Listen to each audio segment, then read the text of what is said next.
नमस्कार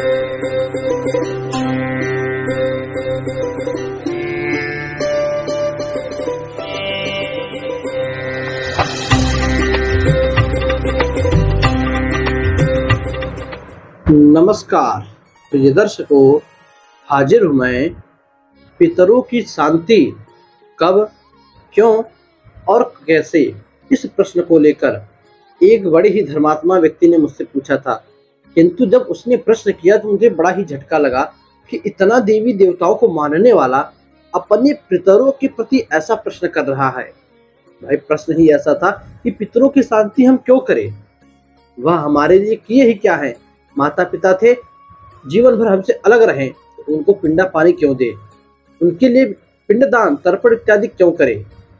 तो देखिए भाई, उनका काम था, आपको उन्होंने जन्म दिया, आपका भरण पोषण किया, अब आपको बड़ा कर दिया, तो उनको भी तो कुछ छूट मिलनी चाहिए। भाई, हर व्यक्ति चाहता है हमेशा मैं ही राजा बनकर रहूं, मेरा कहना सब माने। ये तो आपकी सोच हुई, किंतु सामने वाला क्या सोच रहा है यह भी तो आप समझो। भाई, माता पिता का मन था वह कि आजकल देखिए, विवाह शादी के बाद अधिकतर माता पिता ये सोचते हैं कि अब बच्चों से अलग रहने में ही भलाई है। उसकी पत्नी भगवान जाने कैसी होगी कैसी नहीं होगी। अब ये कहने का मतलब सारी ही स्त्रियां बेकार होती है, सब झगड़ालू होती है, किंतु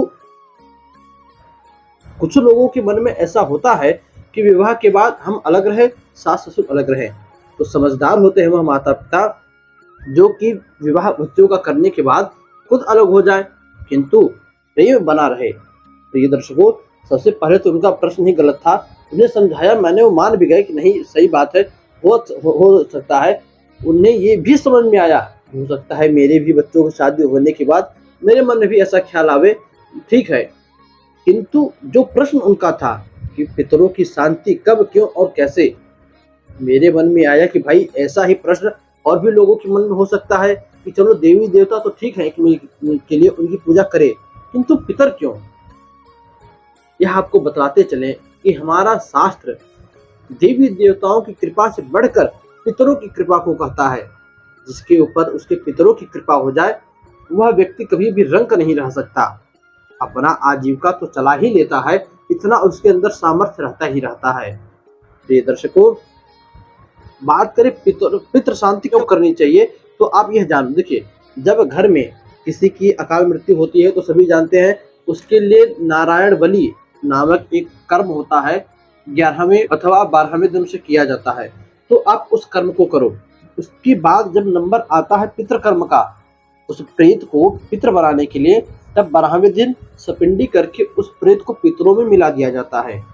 पितृ तो बन गया, किंतु जो पितृ हैं आपके, कौन है वे? पूर्वज हैं आपके। आप जिनके गोत्र के सहारे चल रहे हो, अमुक नाम का गोत्र है मेरा, इसने गोत्र दिया आपको, आपके पूर्वज दिए। जिस जमीन पर आप बैठे हो, रह रहे हो, जमीन किसकी है? भले ही आपने खरीदी हो, किंतु उसको खरीदने का हैसियत, उसको खरीदने का जज्बा, उसको खरीदने के लिए साहस किसने दिया आपको?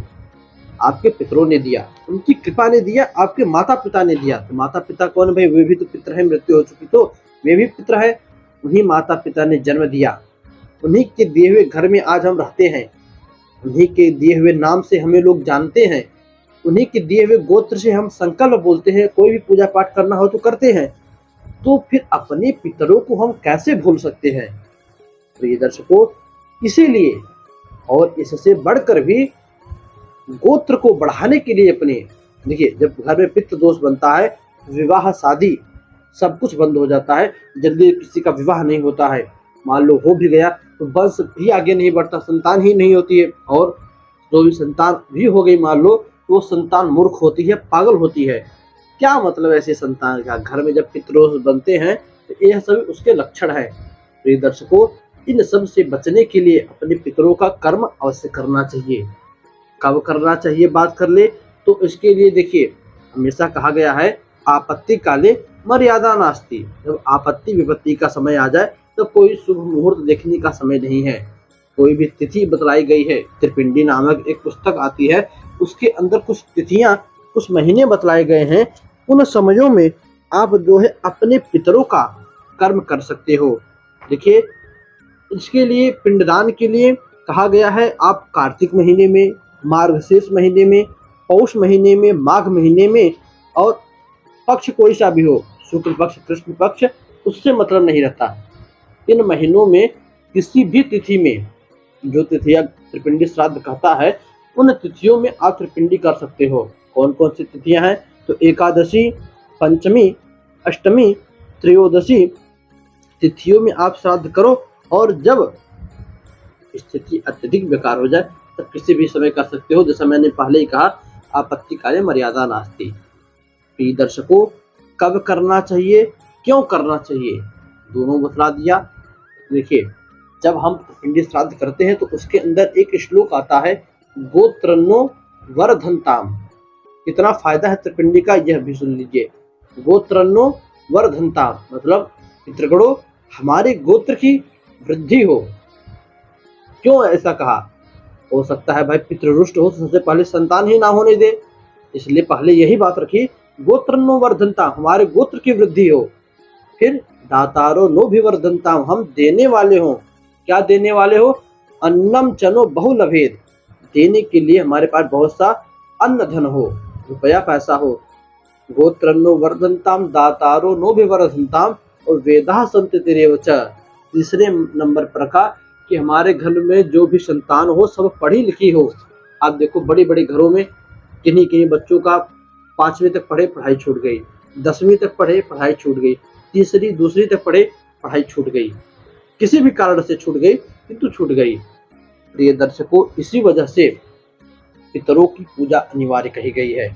गोत्रन्नो वर्धन्ताम दातारो नो भी वर्धन्ताम वेदाः सन्ति च, श्रद्धा चनो माघ व्यगमद बहुदेयम चनोस्तु, अन्नम चनो बहुलभेद, याचतार सनः सन्तु। घर में हमेशा एक अजीब प्रकार की दुर्गंध आती रही हो, कितना बड़ा भी करोड़ों रुपए का घर बना ले, वह घर हमेशा उदासीन छाया रहा है, उस घर में हंसी खुशी पते ही ना चले, धन कमाए प्राप्त ही ना हो, प्राप्त जिसे कहते हैं वो ही घर में ना पड़े, स्थिर लक्ष्मी का आगमन ना हो, इस प्रकार घर में दोष दिखाई पड़े, सब पितृ दोष के लक्षण है। आपको समझकर पितरों की शांति अवश्य करें। एक बार पितरों के निमित्त आप ये करो। हाँ, बात करें जी, गया तो हो गया, गया मान लीजिए आप गया नहीं कर सकते, अधिक खर्च होता है उसमें, तब उसके बाद नंबर आता है जो दूसरे नंबर पर पितरों की पूजा बतलाई गई है, सबसे बढ़िया वो है त्रिपिंडी श्राद्ध। जो मैं शुरू से आपको त्रिपिंडी बता रहा हूँ, ये जितने मैंने अभी आज तक नियम आपको बतलाए, यह सब त्रिपिंडी के अंदर ही उल्लेख मिलता है इसका। अब त्रिपिंडी कहाँ करें, इसके लिए भी सबसे अच्छी उचित जगह बतलाई, बनारस, वाराणसी आप चले आओ, वहाँ पर एक पिशाच मोचन करके घाट बना है, स्थान बना है, वहाँ पर पितरों का करना चाहिए पूजन इत्यादि, तर्पण इत्यादि, त्रिपिंडी इत्यादि। उससे पितरों की प्रसन्नता मिलती है। नहीं तो कोई भी नदी हो, गंगा जी, यमुना जी, कोई भी नदी हो, आप उससे घाट पर चले जाओ, वहाँ पर आप कर सकते हो।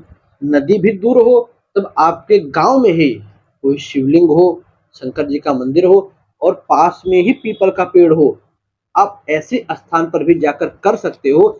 और इतना भी सामर्थ्य ना हो तब आप अपने घर के आंगन में भी कर सकते हो, बशर्ते करने के बाद पूजा, जितनी भी सामान हो पूजा की, सब किसी नदी में आपको बहाना है। प्रिय दर्शकों, ऐसे करते हैं त्रिपिंडी श्राद्ध, और यदि आप ऐसा करते हो, विश्वास मानिए, ये सारे नियम थे, कब, क्यों, कैसे, क्यों करना चाहिए पितरों की पूजा, सब कुछ जितना मेरे समझ में आया मैंने इस वीडियो में आपसे कहा। किंतु अभी भी मन में कोई प्रश्न हो तो कमेंट बॉक्स हाजिर है, प्रश्न पूछिए, उचित रहा तो वहीं पर तुरंत आपके शंका का समाधान करूंगा। बस आज के लिए इतना ही। उम्मीद करता हूं कि अब आप अपने पितरों का हाल, उनके मर्म के विषय में समझ रहे होंगे और अपने पितरों के निमित्त उनकी शांति अवश्य करवाएंगे। तो बस आज के लिए इतना ही, इजाजत दीजिए, पुनः मुलाकात होगी किसी नए वीडियो में नए टॉपिक के साथ। तब तक के लिए नमस्कार।